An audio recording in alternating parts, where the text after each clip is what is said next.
والا، کیا تم نصیحت حاصل نہیں کرتے؟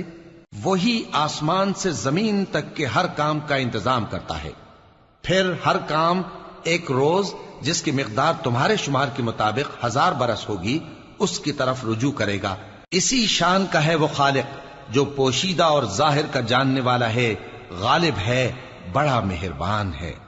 وہی جس نے ہر چیز کو بہت اچھی طرح بنایا، یعنی اس کو پیدا کیا اور انسان کی پیدائش کو مٹی سے شروع کیا، پھر اس کی نسل ایک قسم کے خلاصے سے یعنی حقیر پانی سے بنائی، پھر اس کو درست کیا، پھر اس میں اپنی طرف سے روح پھونکی اور تمہارے کان اور آنکھیں اور دل بنائے، مگر تم بہت کم شکر کرتے ہو۔ اور کہنے لگے کہ جب ہم زمین میں ملیا میٹ ہو جائیں گے تو کیا اثر نو پیدا ہوں گے؟ حقیقت یہ ہے کہ یہ لوگ اپنے پروردگار کے سامنے جانے ہی کے قائل نہیں۔